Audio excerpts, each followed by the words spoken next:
Every employee deserves the right of due process, and it is safe to say that no two claims are the same. Therefore, whenever a situation occurs where there are facts yet to be discovered, a workplace investigation must be conducted. Whether it is an investigation of harassment, a wage and hour claim, an accident, or a supervisor abuse claim, workplace issues can take an incalculable toll on its victims, their families, the workplace, and coworkers. Only through an investigation where the HR manager, the DLSE, the EDD, the CRD, an attorney, or a private investigator gathers the facts can a determination be made.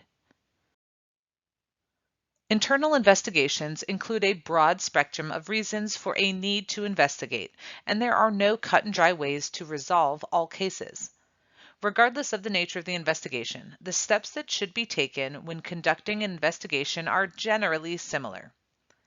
These should include a prompt initial response to the complaint, including notice requirements if applicable, meeting with complainant, alleged harasser if applicable, and potential witnesses, gathering additional information that may be beneficial, such as payroll records, video, audio recordings, correspondences, and personnel files, and compiling a report of the investigation to include determination, potential corrective actions necessary, and follow-up expectations.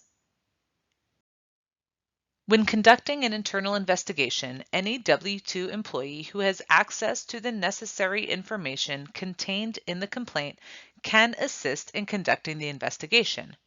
However, when hiring an outside individual to assist with the investigation, there are clear restrictions on who an employer can turn to.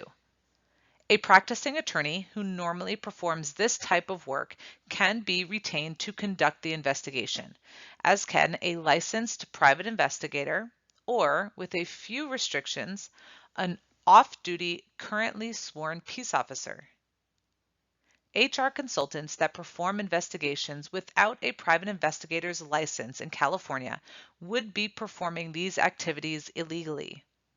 However, an organization can hire an HR consultant to assist with the investigation, but not conduct it wholly. When considering terminating an employee, there must be a great deal of thought and process put into it. It cannot be a shoot from the hip type of emotional decision.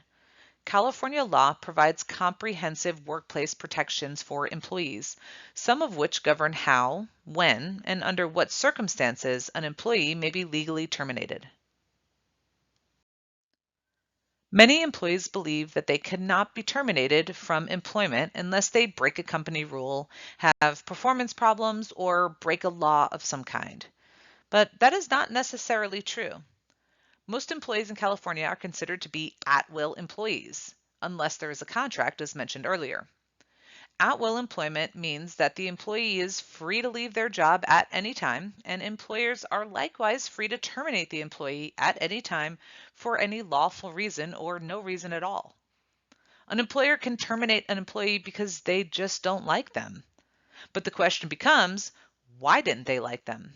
Is it possible that the reason they didn't like them has something to do with their unconscious bias? The risk associated with terminating at will may actually show that the employer terminated the employee based on one of the following illegal reasons: because of their race, gender, disability, sexual orientation, religion, or other protected characteristic, for their political beliefs or affiliations, because the employee requested time off that they are legally entitled to take, because the employee reported a violation of the law, or for reasons that violate public policy. Now, if there is an employment contract where the employer agrees to hire an employee for a specific period of time, but does not specify the circumstances under which the employment can be terminated, then the employee can only be terminated under 3 circumstances. The employee willfully breaches one of their employment duties, the employee is habitually neglectful of their employment duties, or the employee is unable to perform their employment duties for some reason. Wrongful termination is a situation in which an employee's contract of employment has been terminated by the employee, The termination breaches one or more terms of the contract of employment, or the termination breaches a statute, provision, or rule in employment law. In the case of wrongful termination, an employee may get compensatory damages, punitive damages, or in some cases, reinstatement to their former job. Compensatory damages are a type of monetary award intended to make the employee whole again. This type of damage award can include pay for the employee's missed wages, back pay for unpaid wages, if any, or other compensation for harm the employee experienced as a result of being wrongfully terminated. Employees generally cannot sue their employer for wrongful termination if they voluntarily resign or quit. This creates a perverse incentive for employers who want to fire employees. They can avoid wrongful termination lawsuits if they can somehow get the employees to quit first, usually by making the employee's environment intolerable in one of many ways. To combat this problem, courts in California have adopted the doctrine of constructive discharge. Constructive discharge occurs when the employer's conduct effectively forces an employee to resign. In a mixed motive case, the discriminatory intent must have been a substantial motivating factor in the negative employment action taken against the employee. It is not enough for the employee to merely show that the discrimination was a motivating factor. It must have been a substantial motivating factor. An employee is not required to prove that the discriminatory motivation was the sole motivation behind a negative employment action either. The employee is only required to show that there was a causal connection between the employee's protected status and the action. An employer can reduce its liability if it can show that a legitimate, non-discriminatory motive alone would have led it to make the same decision anyway, regardless of the discrimination. We mentioned some agreements companies may want to utilize earlier in this training, but during termination, some of these agreements can come up again, so it is important to rediscuss these here, along with some new termination agreements as well. A severance agreement is generally used when an employee needs to be terminated, but there is little or no prior documentation of misconduct or performance problems.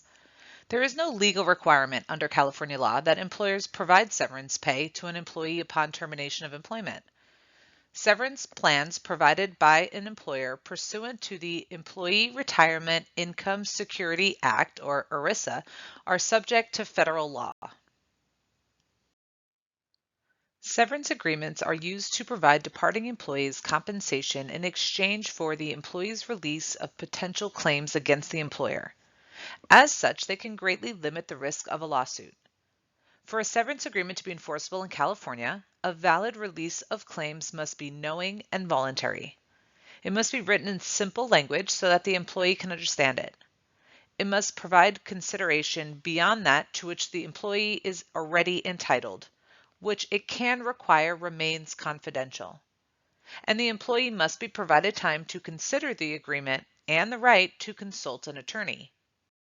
As far as what it must not do, as a provision of SB 331, a settlement agreement may not prevent or restrict the employee from disclosing factual information relating to all claims of harassment, discrimination, or retaliation under PHRca. As well, it must not prohibit the employee from disclosing unlawful workplace acts, unless the agreement is part of a settlement for an employment discrimination-related claim and the employee was given notice and opportunity to retain an attorney. The employee must not be required to sign the agreement in order to get full compensation that is rightly owed them. And severance agreements should not include illegal, non-compete, or no solicitation clauses. When an individual signs to release their right to a claim, they are signing to release their rights to claims with which they have known about. Section 1542 of the California Civil Code addresses the rights individuals have to unknown claims that may be later discovered. The code, which states, a general release does not extend to claims that the creditor or releasing party does not know or suspect to exist in his or her favor at the time of executing the release, and that, if known by him or her, would have materially affected his or her settlement with the debtor or released party. Unless a release agreement cites to Section 1542 and states that the employee is waiving unknown claims, employees can retain the right to bring claims they did not know of when signing the release. This provision must appear in any release of claims in California, and there additionally must be language clearly stating that the employee waives this provision and intends to release all claims known or unknown at the time the severance agreement is executed. While the release of claims statement in a severance agreement may contain a covenant not to sue, it may not prohibit the employee from filing a charge of discrimination with the U.S. Equal Employment Opportunity Commission or the California Civil Rights Department. Likewise, the Securities and Exchange Commission takes issue with provisions prohibiting employees from reporting securities law violations to that agency. Therefore, to avoid an attack by one of these agencies on a severance agreement, a provision should contain language stating that the agreement does not prohibit the employee from filing charges with or reporting violations of law to any law enforcement agency, but that the employee waives any monetary recovery from the employer as the result of any such charge or complaint. In addition, in California, releases of workers' compensation claims are not valid unless signed by a workers' compensation judge. A general release of claims, therefore, will not bar an employee from filing a workers' compensation claim, and a release of workers' compensation claims in a severance agreement will be invalid without a workers' compensation judge's approval. We recommend that employers considering using severance agreements hire a labor law attorney to prepare the documents. Historically, when utilizing settlements after the resolution or claims from workplace incidents, employers want to include a refusal to consider for rehire provision. AB 749 created Section 1002.5 of the California Code of Civil Procedure, which prohibits and invalidates all such provisions that can be interpreted to prevent workers from obtaining employment with settling employer or affiliated companies based solely on that fact. Once the decision has been made, the following California required termination notices should be provided. For your benefit pamphlet, this is the same one provided during the hiring process. Notice to employee as to a change in relationship, which should list the particulars related to the current termination. New health insurance marketplace coverage options. There are two notices here, one for employers that do not provide health insurance and one for employers that do provide health insurance, regardless of whether the employee participates in the plan. If the employee was enrolled in a company-sponsored health plan, the appropriate COBRA or COBRA notice, as well as the HIPAA and HIP notices should be provided. If applicable, 401k and additional plan information should also be provided. California employers must provide at least 60 days notice stating why the change is necessary, and an affidavit signed under penalty of perjury that the contents are true to affected employees under 3 types of events. A mass layoff, which is a layoff that affects 50 or more employees that have been employed for at least 6 months during the last 12 months, and that lasts for 30 days or more. A relocation of the facility of 50 employees or more, moving over 100 miles away from the original location, or a termination or a location closure that results in the cessation or substantial cessation of industrial or commercial operations and affects at least 50 employees. CalWARN also requires that notice must be provided to each of the following: the employees of the covered establishment affected by the order, the Employment Development Department, Workforce Services Division, the local Workforce Investment Board, and the chief elected official of each city and county government within which the termination, relocation, or mass layoff occurs.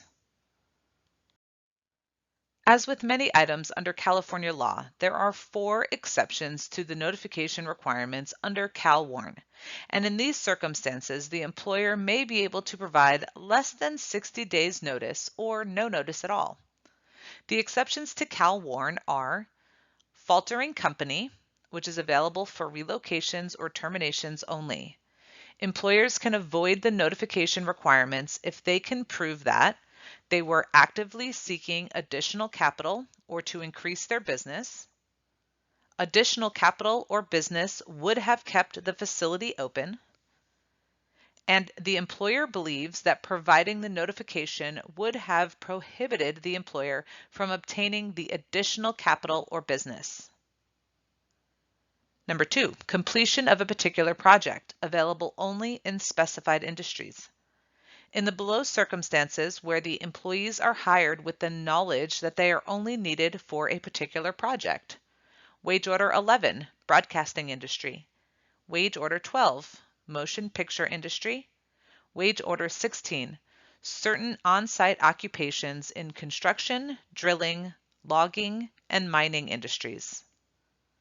Number 3, seasonal and temporary employment. Employees must have been hired with the understanding they were seasonal and temporary employees. And 4, because of physical calamity or act of war.